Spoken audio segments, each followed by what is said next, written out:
Okay, there is no doubt that 3G, and when we talk about 3G, we think about wireless broadband. There is a significant market, potential market for this application. So what we're doing in terms of 3G is a deployment of 3G infrastructure. We're focused on deploying HSDPA, and the major attempt that we have is to tackle and be very aggressive with respect to this. To attending this demand for wireless broadband. Okay, but are you attacking the handsets or the connections with laptops and desktops? Okay, so the first move is definitely going to be with respect to broadband access, and not in terms of handsets. Okay, handsets will be a consequence. Okay, but the first move is we're talking about PCMCIA cards, we're talking about modems, okay, USB modems, we're talking about embedded solutions with latest generation laptops.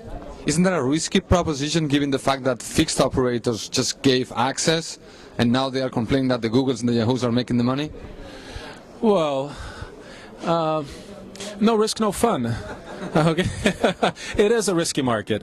Okay, but if you think of the way to monetize 3G technology, there is no doubt that one of the major upsides of the technology is the possibility to, with the wireless technology, have a competitive product to be competitive in the broadband segment. So this was a segment that, if you think in terms of 2.5G technologies, we were not very competitive. Now that you have HSPA and other technologies arising and economies of scale on those technologies, you can be competitive and you can become a competitor with respect to fixed operators. Well, the first application, on my personal understanding, is going to be navigation. Okay, so navigation will be made available with PCMCIA cards and USB modems. Web surfing, I'm talking about web surfing.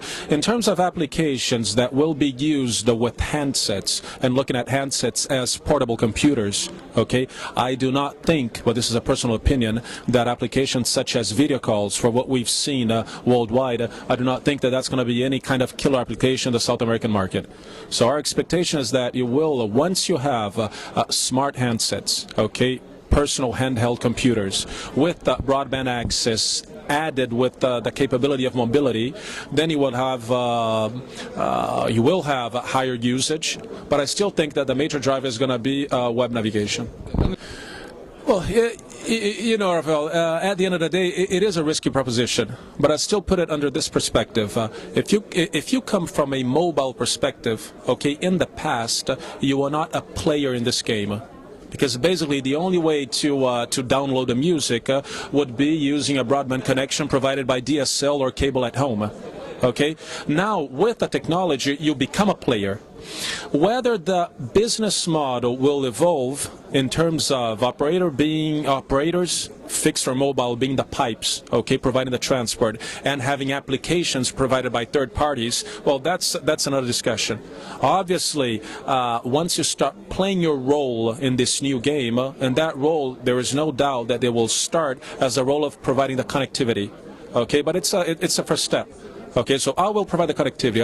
I will be competitive providing that kind of connectivity. Once I provide, and if I can capitalize on the knowledge that I have of my users and from where they are navigating, what kind of applications they're using, then, well, I might be able to be an aggressive player on the second game as well, which is the one of providing the more interesting applications more suited to the end user. And I think that's a major point. You mentioned in the areas where you're going to be competing with the fixed operator. Okay, so let's put this in perspective. The opportunity of providing broadband with wireless technologies, the major upside is to provide that kind of service in areas which have a strong demand that up to now hasn't been tackled by the fixed operator. Okay, so that's one perspective. So in that place, we're talking about basically dial-up connections.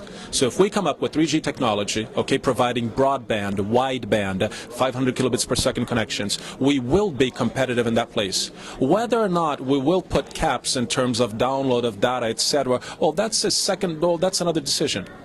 But we will be very competitive because we will be the only ones offering that kind of possibility in that specific market. When it comes to putting in perspective wireless broadband with the fixed broadband in the same market, Okay, of course that if you start putting caps in terms of how much you can download, and then you have the fixed operators that do not put a limit on that, well, in the first moment it might seem a restriction. But I still believe that there is added value when you come up with a wireless broadband solution that provides not only competitive throughputs, but also provides the attribute of mobility.